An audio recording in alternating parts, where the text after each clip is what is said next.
안녕하세요. 오늘은 이제 제가 PTA 감독의 화제의 신작 원 배틀 애프터 언나더 개봉일 가장 첫 시간 영화를 보고 왔는데요. 지금부터 한번 리뷰해보는 시간을 가져보도록 하겠습니다. 제일 먼저 보고 리뷰를 올리려고 정말 아침 일찍 일어나서 갔다 왔거든요.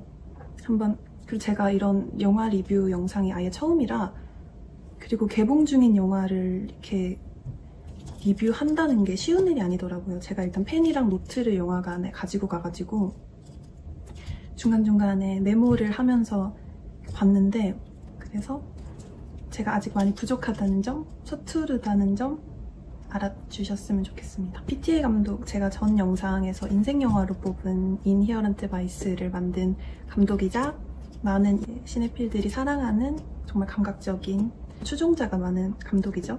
PTA 감독의 신작입니다. 원 배틀 애프터 어나더. 이 영화가 지금 평이 정말 미친 듯이 좋잖아요. 정말 너무 좋고 막 21세기 최고의 걸작, PTA 감독 작품 중에 최고의 걸작이라는 평이 많아서 너무 궁금하기도 했고, 또 제가 PTA 감독 좋아하기도 하니까 어떤 영화일지도 굉장히 궁금했습니다. 저는 평이 얼마나 좋은지에 대해서 한번 얘기를 해볼까요? 주요 언론사들에서 매긴 평점이 가디언지에서도 5점 만점에 5점, BBC에서도 5점 만점에 5점, 인디펜던트지에서도 5점 만점에 5점, 더 타임즈에는 5점 만점에 4점, 인디와이어에서는 A등급, 로튼 토마토 신선도 점수는 96이고요. 제가 며칠 전에 확인했을 때만 해도 98이었는데 살짝 떨어졌습니다. 그리고 IMDb 평점은 8.4점, 메타크리틱 점수는 95점. 그리고 굉장히 까다로우신 걸로 유명한 박평식 평론가님께서도 8점을 주었고요. 버라이어티와 인디와이어지에서 아주 강력한 오스카 작품상 후보로 선정한 작품입니다. 그리고 스티븐 스필버그가 이 영화를 3번이나 봤다고 하고요. 아주 극찬을 하면서 추천했다는 얘기도 있죠. 시네마스코어 등급도 A등급입니다. 그래서 더 궁금했던, 여러분들도 그래서 더 궁금하셨죠? 일단 답지 않게, PTA 감독 답지 않게 제작비를 굉장히 많이 쓴 작품이죠. 한 1.5억 불 정도를 제작비로 사용한 걸로 알고 있는데요. 러닝타임이 일단은 3시간 가까이 되는 아주 긴 영화라, 긴 영화를 잘 못 본다 하시는 분들께는 살짝 루즈하게 느껴질 수도 있을 만한 긴 러닝타임입니다. 그리고 이제 제가 영화를 보고 나서 느낀 점은 그동안의 PTA 감독의 영화 중에서는 대중적인, 그렇게 매니악하지는 않은 영화라고 느껴졌고요. 굉장히 풍자적인 요소가 많아서 웃음 포인트도 중간중간에 꽤 되고요. 블랙 코미디 같은 PTA 감독의 영화치고는 대중적인 감성을 건드린다 라고 생각합니다. 그리고 PTA 감독이 이 영화를 보기 전에 보면 좋을 영화로 이제 허공의 질주, 이건 정말 이 영화를 보기 전에 보시든 보고 나서 보시든 허공의 질주와 이제 결을 같이 하는 내용들이 많기 때문에 보시는 것을 저도 추천드리고요. 그뿐만 아니라 이제 미드나잇 런이라던가 수색자, 프렌치 커넥션, 알제리 전투 같은 영화도 영화를 감상하기 전에 보면 좋다고 합니다. 원작인 바인랜드랑 비슷한 시대 배경을 다루고 있는 그런 영화들이라 PTA 감독이 추천한 것 같습니다. 그리고 이 원작인 바인랜드는 사실 원작이라기에는 폴 토마스 앤더슨 감독이 어떤 일련의 사건, 줄거리 정도만을 차용한 것 같고요. 이제 원작 소설을 쓴 이제 토마스 핀천이라는 작가의 작품을 영상화한 감독이 PTA 감독 한 명으로 제가 알고 있는데요. 2작품이 있는데 그 중에 하나가 제가 좋아하는 인히어런트 바이스와 두 번째가 이번에 원 배틀 애프터 언나더라는 작품인데요. 그렇지만 원작이라기에는 어느 정도의 줄거리만 차용을 했다, 이렇게 알아두시면 좋겠습니다. PTA 감독 영화가 유독 매니악한, 대중적인 감독 중에서는 제일 매니악한 감독이라고 저는 생각하거든요. 왜냐면 PTA 감독 좋아하시는 분들 너무 많아서 더 이상 매니악한 감독이라고는 할 수 없을 것 같고, 그 특유의 감성을 좋아하는 추종자들이 많은 대중적인 감독들 중에서는 가장 매니악한 감독이 아닐까 생각을 합니다. 많은 분들이 이제 숀 펜의 연기와 디카프리오의 연기를 많이 칭찬하는 평을 많이 봤는데요. 디카프리오는 저는 항상 연기를 정말 잘한다고 생각했기 때문에, 그렇지만 이번에도 어떤 순진한 듯한 눈동자를 굉장히 연기를 잘하더라고요. 어떻게 보면은 이제 아버지 이면서도 사랑에 빠진 남자이면서도 혁명을 하는 어떤 혁명가이면서도 보면 살짝 수동적인 성향에 겁이 많고 순수하고 순진하다고 할 수 있는 그런 인물을 굉장히 잘 연기한 것 같아서 저는 그리고 디카프리오의 눈동자가 그렇게 파랗게 아름다운 줄은 그건 왜 몰랐을까요? 아무튼 눈동자가 굉장히 순수하고 아름답게 나옵니다. 그리고 숀 펜은 미스틱 리버에서 오스카 주연상을 받은 미스틱 리버에서 연기를 많은 분들이 최고작으로 꼽지만 이번에 왜 많은 사람들이 숀 펜의 연기를 극찬하는지 정말 알 것 같아요. 입체적인 캐릭터로 나오거든요. 미국의 이제 군대 대령, 나중엔 대령이 됐던 것 같은데 백인 우월주의자이면서 기득권 세력이면서 냉혹한 군부 세력의 중심이 되는 그런 인물로 나오면서도 이중적이면서도 입체적인, 저는 이 영화에서 제일 입체적인 인물이 아닌가. 숀 펜의 캐릭터에 대한 얘기는 나중에 좀 더 깊게 해보도록 하겠습니다. 그리고 제가 느끼기엔 PTA 감독의 영화 중에서는 There Will Be Blood와 살짝 결을 같이 하는 작품이라고 느껴졌습니다. 우선은 이 영화는 굉장히 시네마형 무비라고 생각이 들어요. 극장에서 보기를 굉장히 추천드리고, 그 이유가 뭐냐면 이제 PTA 감독 특유의 영상미도 크게 보면 좋긴 하지만 이 조니 그린우드 감독의 음악이 이 영화의 킥이라고 생각될 정도로 많은 분들이 또 이 영화의 음악에 대해서도 칭찬을 많이 하시던데 음악이 정말 좋아요. 무조건 영화관에서 봐야 되는, 꼭 무조건은 아니긴 하지만 이 조니 그린우드가 라디오헤드의 기타리스트잖아요. 제가 라디오헤드를 또 너무 좋아하고 조니 그린우드와 이제 PTA 감독의 작품을 굉장히 함께 많이 했어요. 한 4작품? 5작품? There Will Be Blood 이후에 모든 작품을 함께 했던 걸로 아는데요. 시너지도 너무 좋고 음악이 정말 시퀀스들의 분위기를 확확 다르게 만드는, 집중을 또 빡 할 수 있게 해주는 그런 조니 그린우드의 음악이 정말 압권입니다. 오프닝 시퀀스부터 아실 거예요. 보자마자 집중력을 팍 불러일으키는 그런 음악과 여자 주인공인 태아나 테일러의 이 얼굴을 클로즈업 되면서 오프닝 시퀀스가 시작이 되는데 그때 그 음악과 분위기, 배경, 그리고 태아나 테일러의 마스크까지 순식간에 집중력을 확 일으키는 오프닝 시퀀스입니다. 개인적으로 태아나 테일러의 연기와 표정도 굉장히 좋았고요. 그리고 상당히 초반에는 살짝 센슈얼한 장면들도 꽤 나오는데요. 태아나 테일러의 매력이 많이 보여지는 장면들이었던 것 같아요. 디카프리오와의 케미도 저는 좋았습니다. 그리고 이제 이 작품이 노인을 위한 나라는 없다와 결을 같이 한다는 사람들이 많았는데 그 이유도 알 것 같고요. 어떤 미국의 이제 평론가는 원 배틀 애프터 언나더가 노인을 위한 나라는 없다와 큐브릭의 닥터 스트레인지 러브를 합친 것 같은 그런 영화라고 표현을 하셨는데요. 어떤 느낌인지도 알 것 같아요. 네, 이 원 배틀 애프터 언나더라는 영화는 클리셰를 굉장히 많이 비튼 영화예요. 보면 느껴지실 텐데 일단 이 태아나 테일러가 맡은 베버리 힐즈, 이름이 잘 페르페디아 베버리 힐즈의 캐릭터도 그렇고 레오나르도 디카프리오의 캐릭터도 그렇고 전형적인 그동안 보여졌던 영화에서의 캐릭터들의 성별을 반전한 듯한 클리셰를 비트는 영화입니다. 굉장히 태아나 테일러는 주도적이고 강하고 저항력 있는 여성으로 나오고 디카프리오는 반면에 약간은 수동적인 그런 남성으로 나오고요. 지금 특히 미국의 이 시대상을 그대로 반영하고 있는 영화라고 모두들 동의하실 겁니다. 제가 이 영화를 보고 이 노트를 막 어두운 영화관에서 이렇게 감각으로만 썼는데 음악이 진짜 너무 좋다, 음악이 끝내준다는 것만 5번 정도를 썼어요. 그만큼 이제 조니 그린우드의 음악이 이 영화의 호평에 엄청나게 많은 지분을 차지하고 있다고 생각합니다. 우선 이 영화가 무슨 내용이냐면요. 이제부터 얘기를 하자면 지금으로부터 16년 전 어떤 이 프렌치 75라는 급진 혁명가들이 있어요.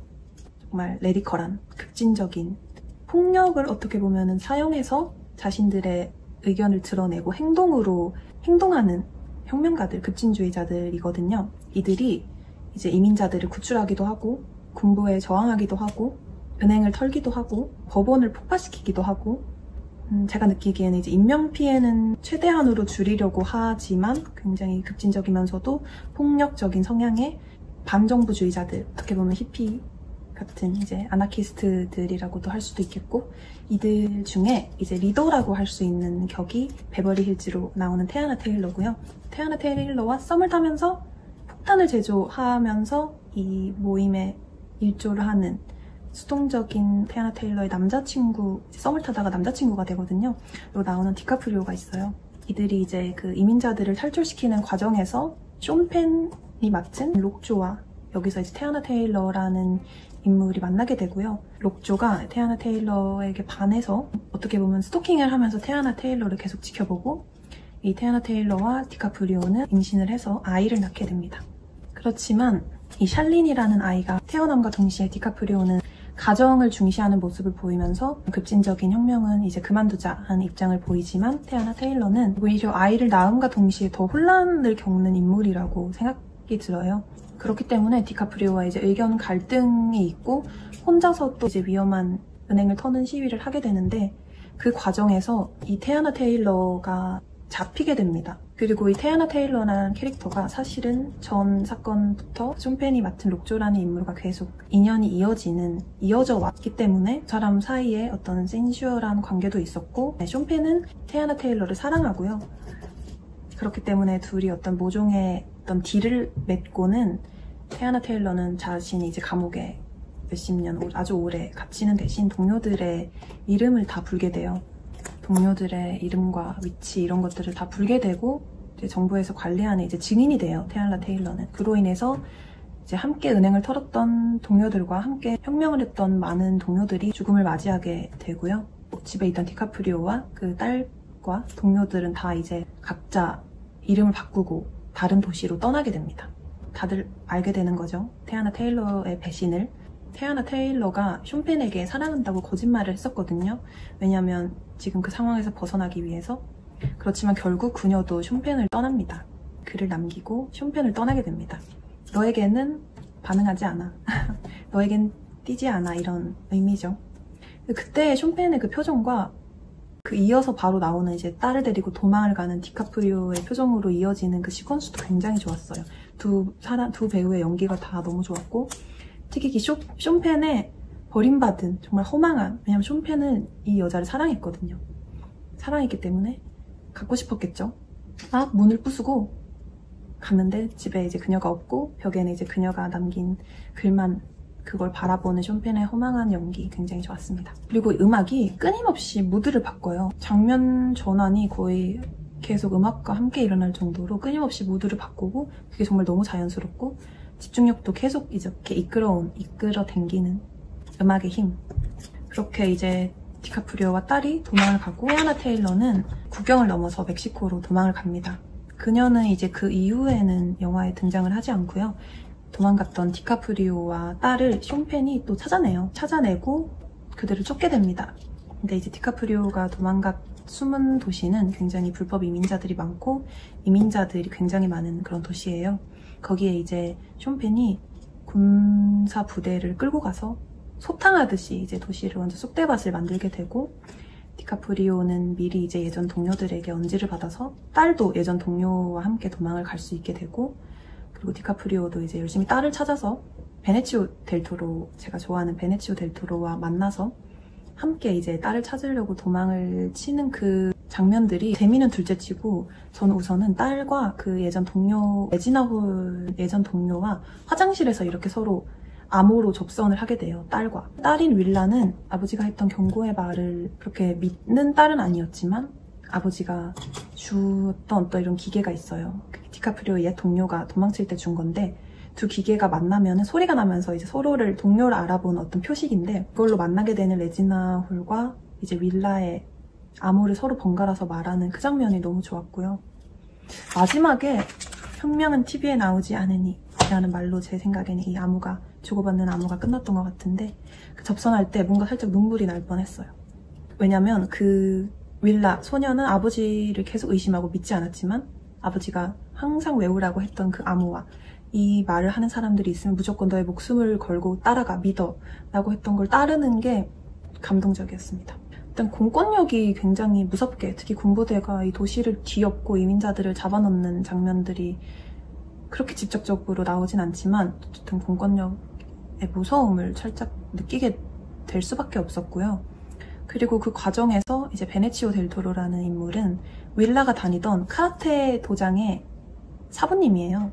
처음에 태권도인 줄 알았는데 카라테더라고요. 그래서 이제 센세 하면서 디카프리오와의 케미도 되게 좋고 둘이서 같이 이제 차를 타고 도망을 가게 되는데 후에는 연기라던가 두 사람의 케미가 되게 좋아요.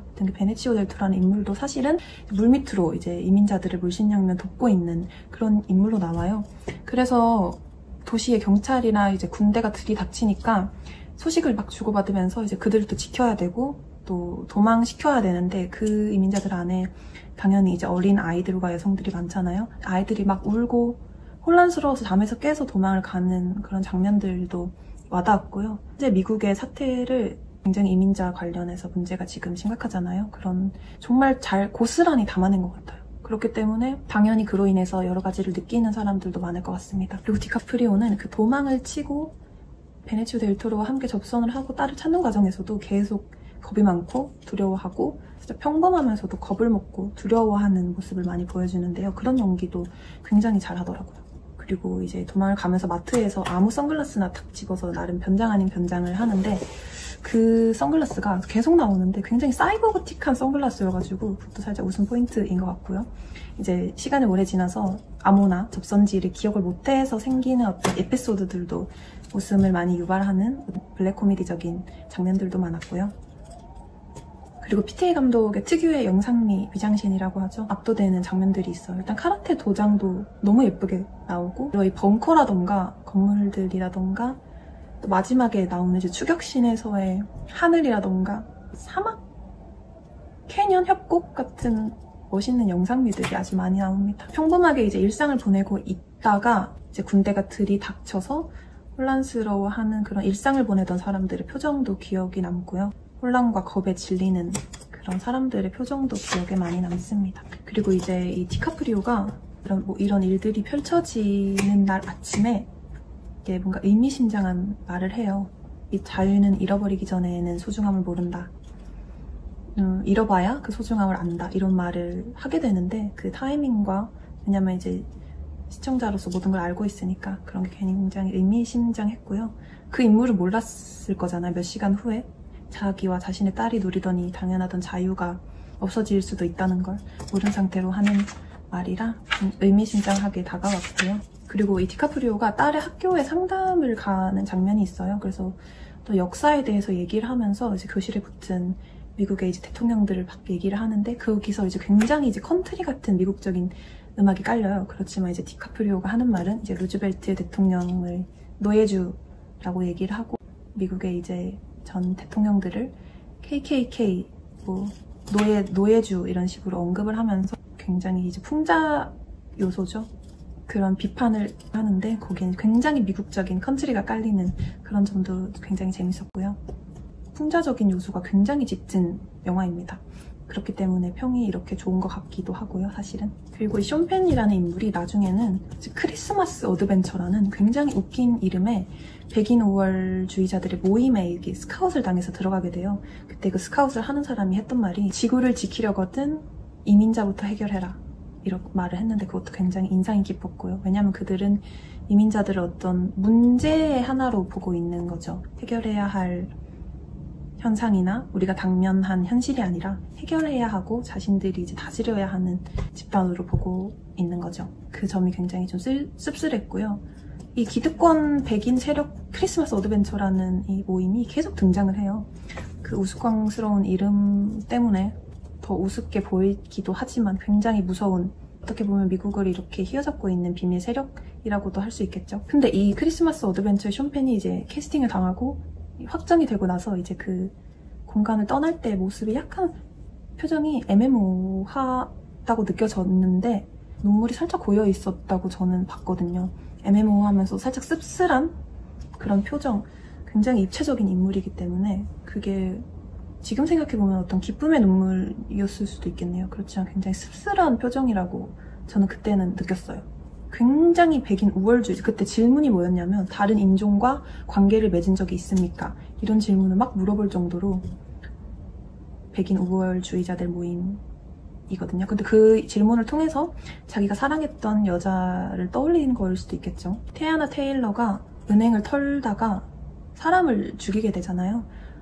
하필 이제 같은 인종인 흑인 남자를 죽이게 되는데 그리고 나서 잡히게 되고 경찰에 잡혔을 때 하는 말이 있어요.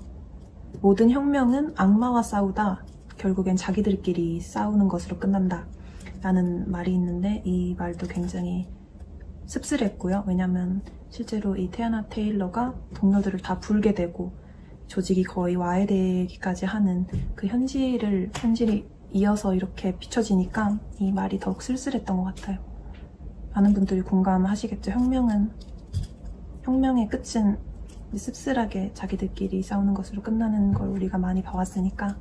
은행을 털 때 이 흑인 여성 동료가 있는데, 이 동료가 엄청 격양된 느낌으로 은행을 막 총을 들면서 자기네 흑인인 것을 막 드러내면서 우리는 돈을 털러 왔다 이런 식으로 품어왔던 소명이, 혁명가로서의 소명이 살짝 흐려지는 것 같이 연출을 한 것 같다고 느낌을 받았거든요. 굉장히 격양이 돼서 폭력적인 급진적인 성향에 이렇게 잡아먹힌 듯한 격양된 모습으로 은행을 막 털다가 결국에는 티아나 테일러가 이렇게 다가오는 은행의 어떤 시큐리티, 흑인이었던 그 사람 죽이게 되는 그 과정까지, 그 은행을 터는 그 씬도 복합적인 감정이 들었어요.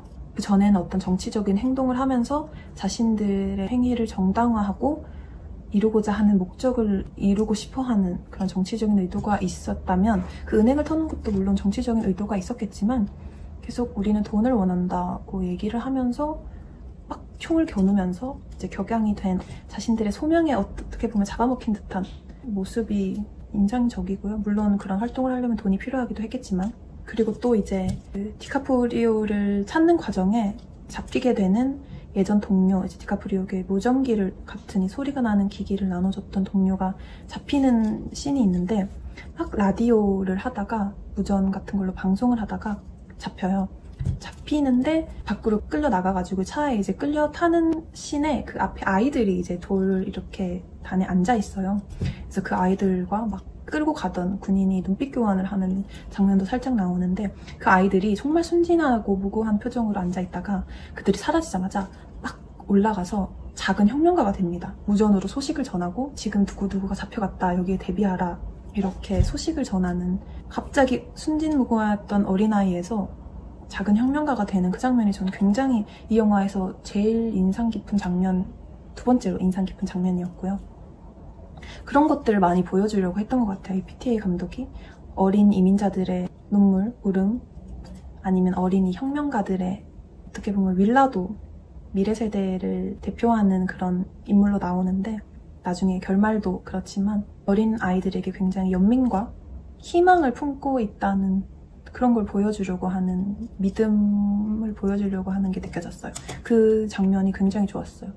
아마 그 장면을 좋아하셨던 분들도 많을 것 같고요. 이 군 부대라는 게 사실은 어떻게 보면 공권력이고 국민들이 지키는 사람들이고 나라를 지키는 사람들인데, 이 군인들이 이민자 소탕 작전을 하면서 주고받는 단어들을 보면 굉장한 이민자 혐오가 느껴졌고요. 좀 씁쓸함이 많이 느껴졌던 것 같아요.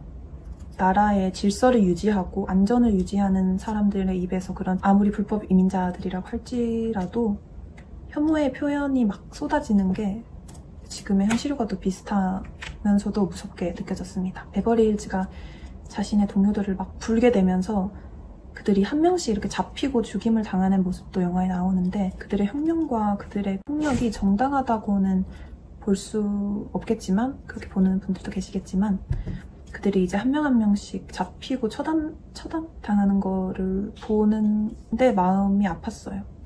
권력이 있는 군인, 주로 백인인 그들이 막 한 명씩 유색인종인 혁명가들을 한 명씩 처단해서 죽이는 장면이 아까 은행을 털 때 굉장히 급진적인 모습을 보여주면서 이렇게 자기의 소명에 잡아먹혔다는 느낌을 받았을 정도로 폭력적인 모습을 보여주는 사람이 있었다고 했잖아요. 근데 그녀가 이렇게 처단을 당할 때도 마음이 아팠습니다.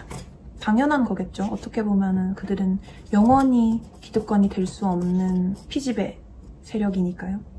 지배를 받는. 제가 몇 번이나 얘기를 했지만 음악이 진짜 너무 좋고요. 음악으로 인해서 시퀀스가 확확 바뀌고 음악의 분위기가 확확 바뀌어서 그렇게 이어지면서 전환되는 시퀀스들이 정말 너무 좋고, 음악은 진짜 정말 너무 좋습니다. 도시를 막 이제 군부대가 와서 초토화를 시키고 이민자들을 막 잡아가려고 하는 이제 막 그런 소식이 퍼지고, 이제 거리로 나선 이제 시위자들의 모습이 딱 보여지는 군부대와 이렇게 대척하는 모습도 인상이 깊었고요.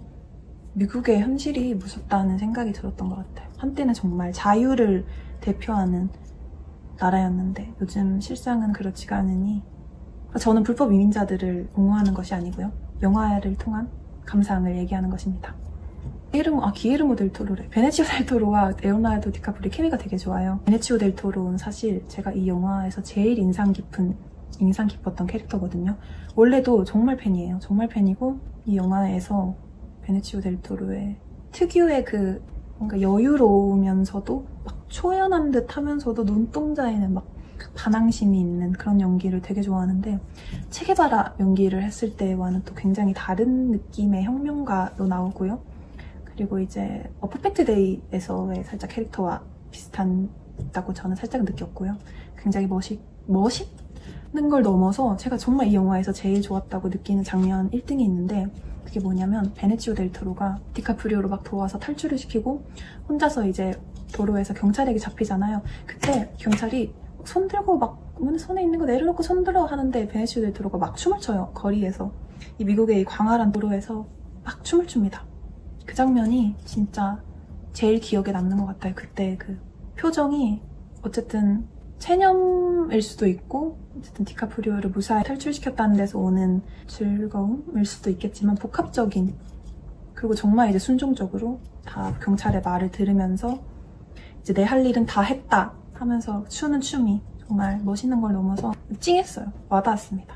그리고 이제 카체이싱 장면이 많이 나오는데 이게 전부 이제 CG가 아니고 직접 촬영을 했다고 하고요. 그래서 그런가 되게 초반에도 나오고 후반에도 나오는데 두 카체이싱 장면이 다 굉장히 멋있어요. 일단 초반에 나오는 카체이싱 씬은 햇빛이 막 멋있게 햇빛이 멋있고 나중엔 정말 그 미국의 서부 막 도로 긴 막 로드무비에 나오는 그런 도로의 언덕을 막 이렇게 넘으면서 카체이싱을 하는데 이 장면 다들 너무 좋아하시더라고요. 정말 멋있는 씬이고 정말 최고의 카체이싱이라고 꼽는 분들도 계시고 그 장면이 이제 좋은 이유는 이제 따로 있겠죠. 나중에 또 얘기를 좀 해보도록 하고요. 그리고 이 디카프리오가 막 도망을 치면서 베네치오 델 토로와 함께 딸을 찾는 과정이 심각하게만 나오지 않고 굉장히 통통통통 튀는 음악과 함께 비바 레볼루션을 외치면서 마냥 심각하지만 않게 연출을 한 것도 좋았고요. 중간에 웃음 포인트도 많았는데 저는 계속 이제 웃기도 많이 웃었고 음악들이 일관성 있게 좀 다들 밝아요. 막 통통통통 튀기도 하고 막 캐롤 같은 느낌도 있고 이제 컨츄리 같은 느낌도 있는데 음악이 밝음으로 인해서 어떤 그런 대비되는 효과도 있었던 것 같고요. 그리고 이제 아주 용감하고 똑 부러지는 것처럼 보였던 윌라가 이제 디카프리오의 딸이 쫓아오는 사람들이 피해서 수녀원에 도착을 하고서는 막 이불을 덮고 우는 장면에서 깔리는 기타 선율도 굉장히 좋았고 윌라한테 윌라를 맡은 캐릭터도 너무 매력적이고 배우도 너무 예쁘고 매력적이기도 하지만 그 강인하 안에 숨겨두었던 그런 아직 어린 소녀의 눈물이 나올 때 그 장면 좋았습니다. 크리스마스 어드벤처 회원 중에 한 명이 막 지하 벙커로 이렇게 그 벙커 씬에서 깔렸던 음악도 굉장히 약간 성스러운 음악이었는데 음악이 이제 영화의 장면을 그대로 따라가지 않음에서 오는 매력이 큰 영화인 것 같아요. 그리고 이제 그 크리스마스 모임에서 비밀이 밝혀지죠. 사실은 윌라가 디카프리오의 아들이 아니라 이 록조 숀펜의 아들이 아니라 숀펜의 딸인 걸로 밝혀지게 됩니다. 그래서 이 크리스마스 어드벤처 회원들은 숀펜이 막 우리를 속이고 배신종자라고 생각을 해서 왜냐면 타 인종과 이제 관계를 맺고 아이를 낳고 거짓말을 했으니까 그때 그 우두머리가 make it clean 이렇게 명령을 내려가지고 니콜라스 성인 만세 이러면서 백인 우월주의자들이 결국에는 숀펜을 처단하러 사람을 보내게 됩니다. 이제 디카프리오가 도망을 치는 과정에서 한번 이렇게 잡히게 되는데 거기서 이제 베네치오 델 토로의 동료들의 이렇게 도움을 받아서 탈출하는 장면도 재밌었고요. 자기 이름을 계속 피터 파커라고 막 이렇게 했는데 그 사람이 밥이라고 실제 이제 그 캐릭터의 이름을 부르면서 당황하는 표정도 재밌었고 그래서 이 긴 러닝타임이 저는 하나도 이제 길게 안 느껴졌고요. 굉장히 이게 흡입력 있게 관객들을 끌고 가는 다양한 힘이 있었던 것 같아요. 그런 재미적인 요소도 많았고 그 병원에서 이제 또 베네치오 델 토로가 디카프리오를 태워가지고 도망치는 장면에서도 깔리는 음악이 너무 좋았죠. 음악이 계속 밝아요. 심각한 장면에서도 밝고 신나는 음악, 그걸로 인해서 이제 묘한 감상을 느끼게 되는 것 같고요. 결국엔 록조가 자신의 딸을 찾아내요. 그래가지고 막 그 둘이 만나는 장면이 있는데 처음으로 그때 깔리는 음악이 굉장히 경건해요. 막 그렇게 경건한 음악이 깔리면서 두 록조와 이제 윌라가 만나게 되는 장면. 어떻게 보면 쇼펜과 레오나르도 디카프리오 역할 둘 다 살짝 찌질한 면이 계속 나오거든요. 근데 쇼펜에서의 어떤 그런 찌질한 모습이 제일 최대치로 나오는 장면이 이제 이 윌라와 만나서 막 유전자 검사를 하고 하는 과정에서의 정말 복합적이고 이제 입체적인 쇼펜의 그 심정, 연기를 너무 잘해서 찌질하면서도 정말 찌질하기만 했지만 그 장면에서는 자기 딸을 찾게 되고 윌라가 자신의 딸이 아니길 바라지만 어떻게 보면 자기의 딸이길 바란다는 느낌도 받았었고요. 많은 분들이 그렇게 느끼셨을 것 같은데요. 자기의 딸 보고 막 분에 못 이겨서 이 잡종아라고 얘기하는 장면도 있고 입체적인 캐릭터인 것 같아요. 이제 베버리 힐즈를 그리워하는 마음과 미워하는 마음이 이렇게 공존하는 것 같고 그게 이제 고스란히 딸에게도 그동안 이제 16년 동안 누적된 키워온 이 복합적인 혐오의 감정이 더 커진 게 딸에게 이제 고스란히 이렇게 표현을 하는 모습에서 깊어진 이런 혐오의 감정들을 느낄 수 있었는데요. 그런 와중에도 여전히 그리워하고 뭔가 내 딸이길 바라는 듯한 그런 모습들이 모순적이게 또 나옵니다. 연기를 굉장히 정말 그 장면에서 연기를 정말 잘하는 것 같아요. 그러면서 이제 자기 딸을 끌고 가면서 자식은 부모를 공경해야지 이러면서 얘기하고 갑자기 그리고 자기는 사실 네 엄마를 사랑했다. 그 딸은 엄마가 이제 배신자인 걸 알게 돼가지고 엄마를 막 비난하는데 쇼펜은 갑자기 또 그 태아나 테일러를 변호해요. 너네 엄마는 멋있는 사람이었어. 이렇게 자기도 아마 자기 감정을 잘 모르는 인물이지 않을까. 16년 동안 이제 굉장히 복합적인 걸 감정을 막 터뜨리지 않고 쌓아오기만 한 인물인 것 같아요. 쇼펜이 디카프리오를 데리고 가다가 이제 뒤에 경찰이 와가지고 디카프리오가 막 그 차에서 뛰어내려야 하는 씬이 나와요. 거기서 쇼펜이 하는 말이 자유가 뭔지 알아? 자유는 no fear, 두려움이 없는 거야. 마치 톰 크루즈처럼 이렇게 얘기를 합니다.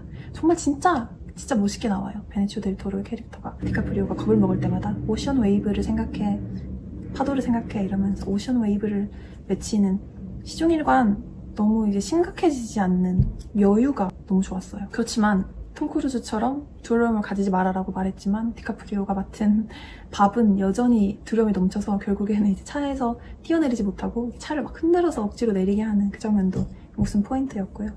아버지 두 명이 살짝 이제 찌질하게 나오긴 하는데 둘 다 아버지들이 조금 살짝 찌질하게 나와요. 그리고 이제 마지막 그 카체이싱 장면에서 정말 만화 같은 영상미의 그 미국의 사막 협곡 같은 이 막 캐년에서 막 카체이싱이 펼쳐지는데 그때 하늘과 어떤 영상미, PTA 감독 특유의 영상미가 느껴지는, 영상미가 좋아서 좋았어요. 이 영화가 정말. 그래서 저는 시네마스러운 영화라고 계속 생각했고요. 쇼펜이 자기 딸을 처치하라고 인디언 남자에게 부탁을 하는데요. 인디언 남자가 자기는 어린 소년은 죽일 수 없다. 그래서 쇼펜이 알겠다, 쿨하게 인정을 하고 그럼 어디로 쟤를 데려가라 이렇게 말을 하게 됩니다. 딸을 그 차로 옮기는 과정에서 쇼펜이 또 네가 이렇게 행동하지만 않았어도 우리가 더 잘 지낼 수 있었을 텐데 이런 띠용스러운 말을 합니다. 딸을 지금 처치하라고 보내는 와중에. 사실 모르겠어요. 딸을 보낸 곳이 어딘지 자세히 나오지는 않는데 그 소녀를 죽일 수 없다라고 하는 걸 너무 빠르게 이렇게 받아들이면 장면에서 저는 애초에 처리할 생각이 없었구나 라고 느꼈는데 결국에는 딸을 보낸 곳이 그렇게 안전해 보이는 곳은 아니었어요. 굉장히 위험한 어떤 인신매매 내지는 죽음을 당할 것 같은 그런 곳이었기 때문에 그게 그 두 부녀의 마지막 장면이에요. 막 윌라는 발을 막 차면서 반항을 하고 쇼펜은 그렇게 자기가 사랑했던 유일한 여자의, 유일한지는 모르겠지만 자신의 자식을 처리하라고 이렇게 보내게 됩니다.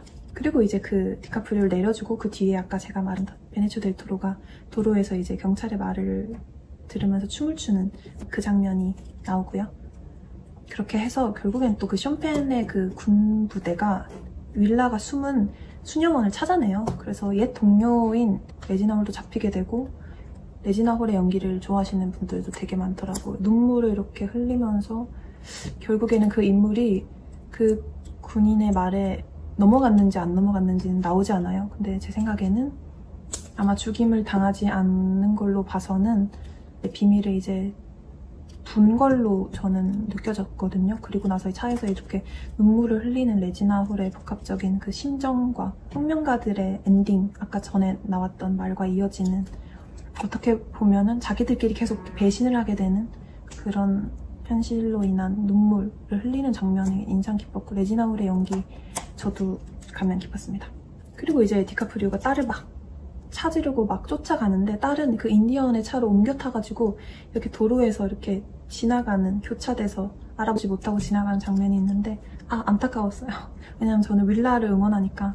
숑페는 이제 크리스마스 어드벤처에서 쫓아온 사람에게 빙 이렇게 차에서 처단을 당하게 되죠. 디카프리오가 막 쫓아왔는데 그 차에 이제 딸이 없는 걸 알고 다시 이제 딸을 찾아서 나서고, 그 인디언에게 잡혀갔던 딸은 겁에 떨면서 누가 한 명씩 이렇게 군인들이 올 때마다, 군인이었는지 너무 겁에 떠는 모습이 너무 안타까웠죠. 그리고 겁에 떨면서 계속 이제 파티를 가다가 잡혔기 때문에 레이스 치마, 긴 치마를 입고 있어요. 그래서 막 그 치마를 입고 막 액션을 하고 이런 씬이 많이 나오는데, 그 레이스 치마가, 핑크색 레이스 치마가 굉장히 그 액션미를 잘 살려준 것 같아요. 하지만 결국 그 인디언 아저씨가 윌라를 구하게 됩니다. 차에서 이렇게 복잡한 표정으로 앉아있다가 결국에는 소녀를 구하고 또 죽게 되는데요. 인디언들이 담고 있는 울분과 이렇게 긴 저항의 역사들이 있잖아요. 인디언이라는 미국의 이 원주민들 당해왔던 억압과 어떤 저항, 그래서 꽤 많은 분들이 아마 예상을 하셨을지도 모르는 그런 억압을 많이 당한 상징적인 그런 인물이 등장을 해서 이 소녀를 구해내는 그 장면, 너무 멋있어요. 담담하게 뚝뚝 뚜벅뚜벅 걸어가가지고 열쇠를 팍 가지고 아이를 풀어주고, 너 뭐 하는 거야? 하자마자 총으로 팍팍팍. 인상 깊은 장면 세 번째.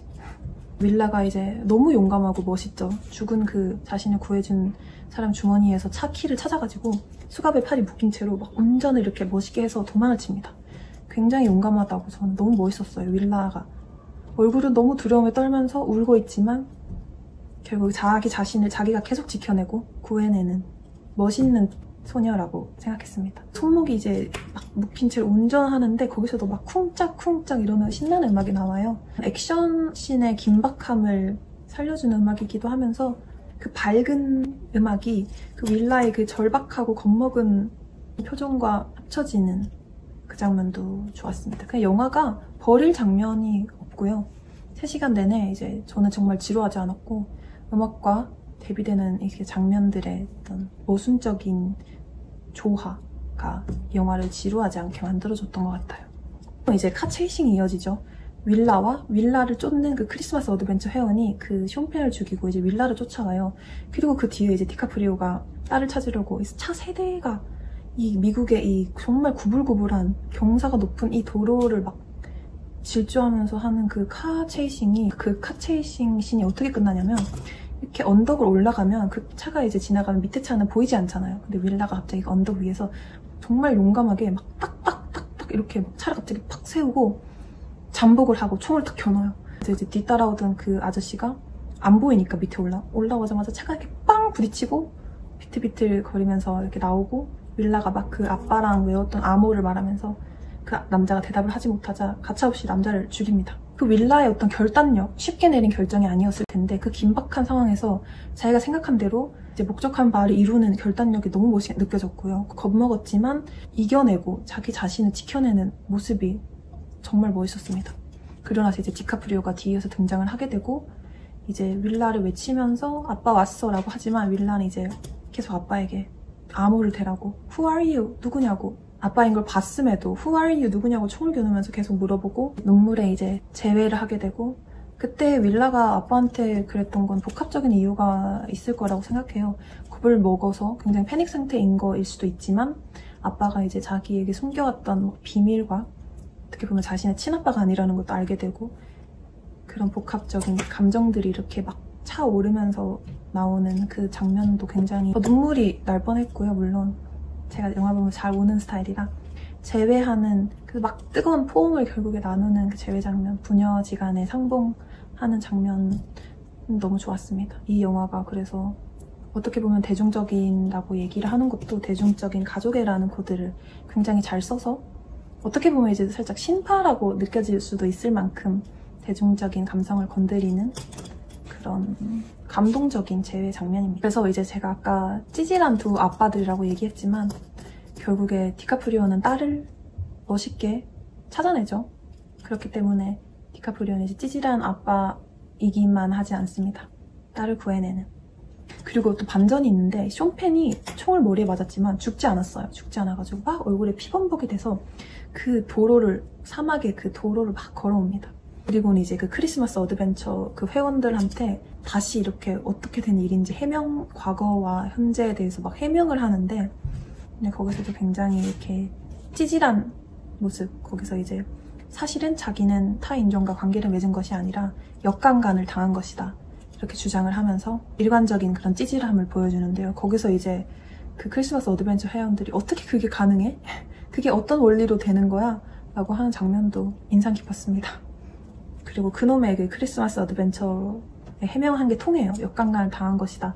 그래가지고 너는 여전히 크리스마스 회원이야. 이런 식으로 막 엄청 멋있는 또 공간에서 막 또 소개를 시켜주고 여기는 이제 네 사무실이야. 이렇게 소개를 해주는데 거기서 이제 숀 펜이 정말 이 만족스러운, 행복하고 만족스러운 표정으로 그 사무실에 들어섰지만 결국에는 거기서 이제 크리스마스 어드벤처 회원들에게 가스로 죽임을 당하게 되죠.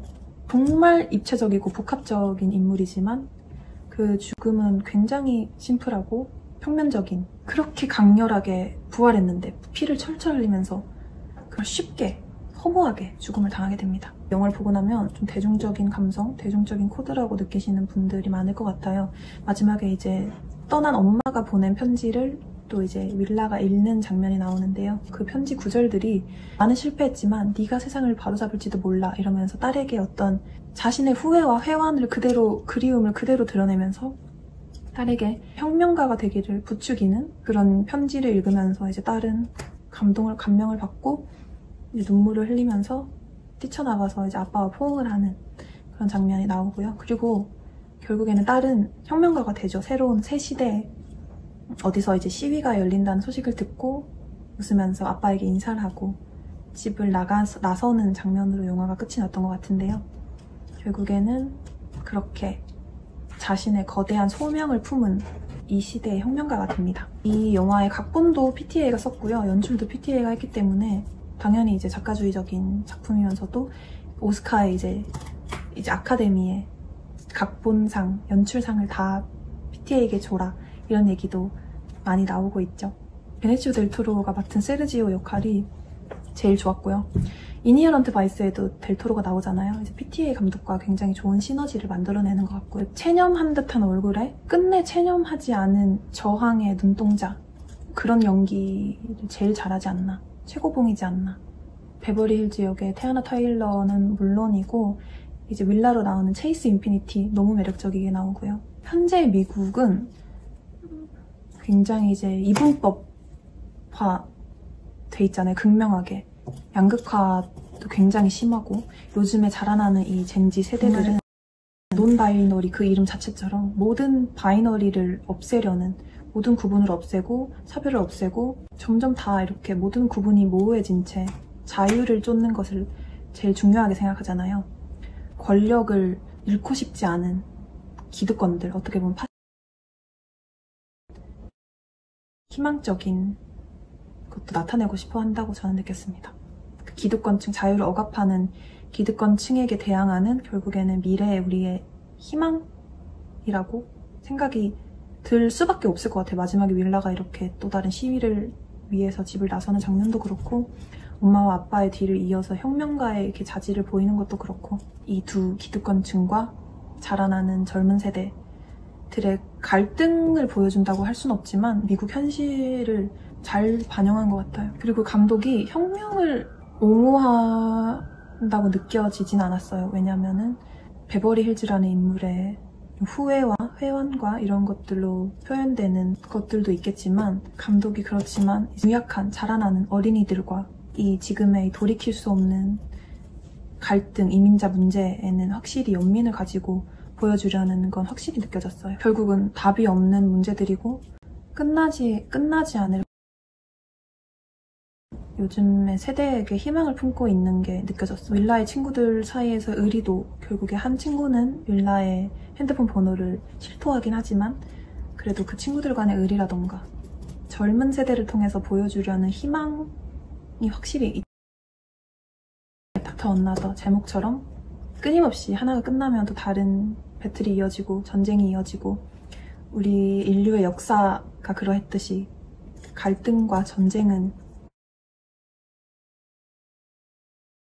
특히 지금 미국의 이 시대상을 그대로 반영하고 있다고 해도 과언이 아닐 정도로 오히려 그렇기 때문에 더 씁쓸함이 많이 느껴졌던 것 같아요. 영화를 영화로만 볼 수 없고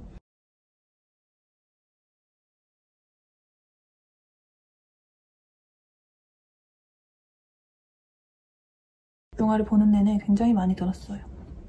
저는 뭔가 대피할 때 울던 그 이민자 아이들의 얼굴도 많이 감명이 깊고 어린 혁명가들 소식을 막 전하던 아이들도 인상이 깊었고 결국에 윌라도 아직 어린 미성년자 소녀잖아요. 고등학생. 막 자신을 지키려고 하는 결국에 지금 자라나는 어린 세대들에 대한 장면들에 많이 감명을 받았습니다. 어쨌든 희망적인 영화라고 생각해요. 폴 토마스 앤더슨 감독도 결국에는 제가 생각하기에는 이 영화가 물론 막 혁명을 막 옹호하고 부추기는 그런 희망적인 영화는 아니지만 패배로 끝났던 혁명은 너무나도 많고 근데 결국 그 많은 영화들이 혁명이 실패로 끝났거나 성공으로 끝났거나 그 결과보다는 그 과정을 많이 보여주는 이유가 있다고 생각합니다. 끝끝내 포기하지 않는 우리의 결국에는 혁명을 다룬 영화에서는 희망이라는 감정을 회색되지 않는 그 의미를 전달하고 싶어 현실을 많이 체감하게 됐지만 씁쓸한 현실을 그렇기 때문에 왜 평이 좋은지도 보고 나면 확연히 알 수 있어요. 일단 현실의 시대상을 많이 반영하기도 했고 풍자하게 되는 점도 있고 그런 점을 아무래도 높이 이제 한 줄 평은 어떻게 썼냐면 사랑과 낭만과 약간의 춤을 곁들인 끝나지 않을 허공의 질주 이렇게 썼습니다. PTA 감독이 허공의 질주 영화 같이 보면 좋다고 했잖아요. 근데 정말 그 허공의 질주 저도 굉장히 와닿았던 것 같아요. 허공의 질주 정말 우리의 혁명은 허공의 질주라고 생각해요. 그렇기 때문에 제가 얘기하는 거는 PTA 감독이 우리 혁명은 모두 성공할 것이다 라는 것을 얘기하는 게 아닌 것 같고 결국에는 허공의 질주 사랑과 약간의 웃음과 약간의 춤이 함께하는 것이 우리의 인류의 역사였고 앞으로도 우리는 계속 저항할 것이며 그런 것들을 저도 한번 표현을 해봤습니다. 마냥 낙관적일 수만은 없다고 생각해요. 이 영화를 보고 나면 결국에는 그렇게 입체적이면서도 복합적인 쇼펜이라는 인물이 죽임을 당하게 되는 것도 더욱 기득권 세력들에게서고 권력을 쥐고 있는 그런 점이 더 쓸쓸하게 오히려 느껴졌다. 한 번 보고 영화관에서 지금 막 얘기를 하는 거기 때문에 한 번 더 집에서 OTT로 이렇게 볼 수 있었으면 더 양질의 리뷰를 할 수 있었을 텐데 많이 지금 아쉬운 것 같아요. 마냥 낙관적이지만은 않지만 마냥 쓸쓸하지도 반영하기만 하는 영화도 위로를 우리에게 주기도 하고요. 역사의 혁명은 끊긴 적이 없으니 롤링스톤즈에서는 원배틀에부터 이자 얼어붙은 차가운 걸작이다. 입체적인 저는 결국에는 이 영화의 가장 중점이 되는 캐릭터가 쇼펜의 캐릭터라고 생각을 하거든요. 굉장히 이제 마초적이고 강한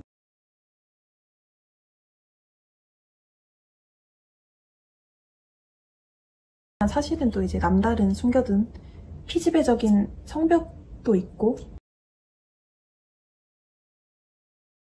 끼고 싶어 하는 크리스마스 어드벤처라는 그 유치한 이름도 저는 풍자의 일환이라고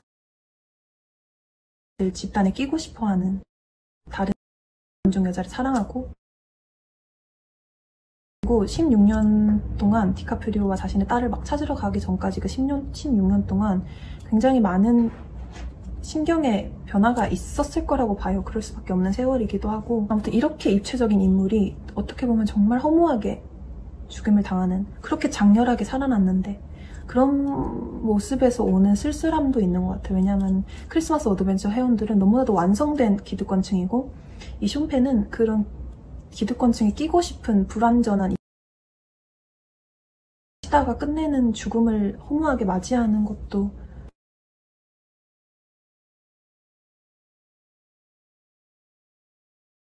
인형놀이 같은 이 모든 것이 그들의 소나기에서 우리가 놀아나는